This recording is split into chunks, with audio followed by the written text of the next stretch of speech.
putting something suspicious inside her body. The Sage gift certainly has its advantages, but once you allow it to be installed, then Shion basically has control over you for the rest of your life, so it's not the best trade-off. Besides, it is Moko's goal to ensure that Danara returns to the Earth to become the successor of their family martial arts technique. But while Danara certainly would like to go home, she's pretty much stuck just relying on Yogiri because she is so weak. But that's where Moko is going to work her magic, as she will teach Danara all the centuries of fighting techniques she knows of. The next morning, Danara meets Yogiri downstairs after not getting any sleep the whole night because of Moko's midnight training arc.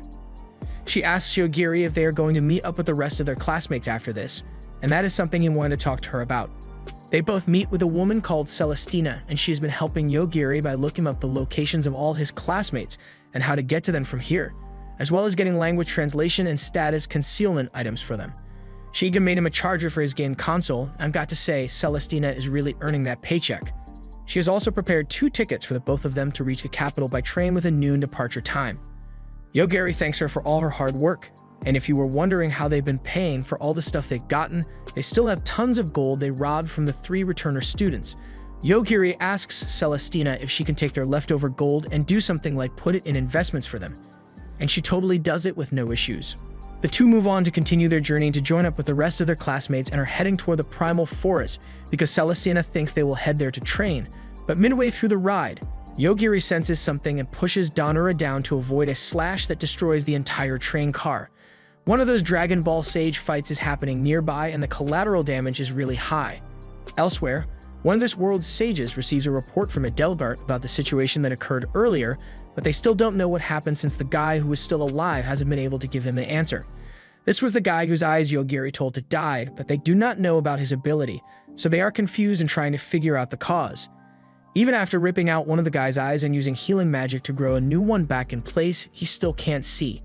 The sage then tries to use her vampire nature to turn him into one and give him regenerative powers, but that doesn't work either. Their experiments are cut short soon after as someone bursts through the wall with a sword in hand, but we'll get to that later as we head back to Yogiri and Danara, who are still on the destroyed train. Yogiri can tell that they were not the intended targets for that attack, but it is still pretty dangerous for them to be here. It looks like a sage is attacking a robot that the people of this world call aggressors, and the battle is reshaping the landscape. Danara asks Yogiri if he can just kill them because they are in the way, but while Yogiri may be a killing machine, he still has rules that even he has to follow as well. He can't just go around killing people because they inconvenience him, and those guys didn't intentionally send the blast hits way, so there would be no reason to kill him. But then again, the sage seems to be a piece of shit, so Yogiri decides to kill him after all. Back with the vampire sage, the person that attacked has just blown away the entire castle, but with her innate healing ability, she was able to just tank the explosion. She did something terrible to this guy's lover, but once again, nobody cares about him. Plus, she's immortal, so she doesn't even bother killing him and just chucks him off the roof. She then instructs Edelgard to find Yogiri since she wants to figure out how he managed to kill all those thieves. Meanwhile, after Yogiri killed the sage, the robot does the smart thing and tries to negotiate things peacefully rather than fight. But it doesn't have anything that Yogiri wants, so instead, Danara gets something. Later that day, the vampire sage holds a meeting with Shion over the dead sage they just found near the train tracks, and she suspects that Yogiri might be behind this. Shion doesn't really care but leads her to do as she sees fit, so the vampire sage calls on one of her subordinates and tells him to get the zombie army ready. Back to Yogiri and Danara, after a ton of walking, they can finally see the city of Hanabusa, which looks a lot like a Japanese city. While Danara is still all peppy and full of energy, Yogiri is absolutely winded after the long journey. Danara suggests that Yogiri start exercising more often, but the audacity of this bitch to say something like that after Yogiri just gave himself scoliosis from all the carrying he has been doing for the team. He's got a KD ratio that basically caused the extinction of the forest monsters and some bandits for good measure. After realizing she's been of no help at all this entire trip, she apologizes but asks that he tells her when they are in danger so she won't be acting so carefree and naive. Before they go, Danara asks if his being tired after using his ability means he has a limit to how many times it can be used, but nope, he has no cooldown on it and the devs never patched it out, so he's free to spam instant death as much as he wants.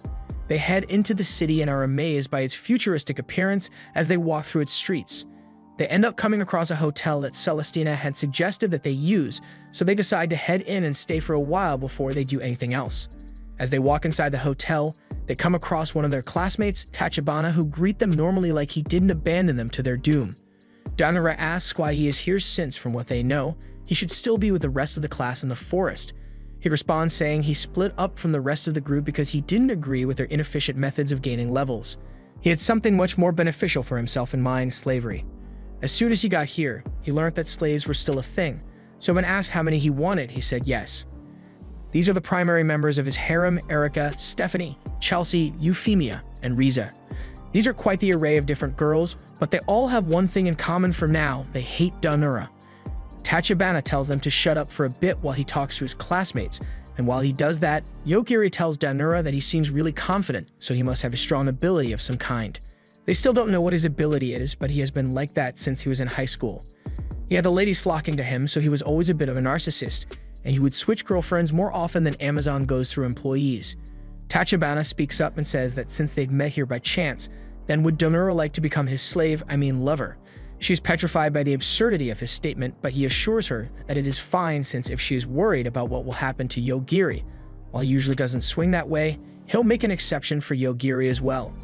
Neither of them can believe the shit they are hearing, so they ask what makes him so confident to make a request like that, and Tachibana reveals that he has the class of Dominator, meaning he is able to absolutely dominate any weaker beings.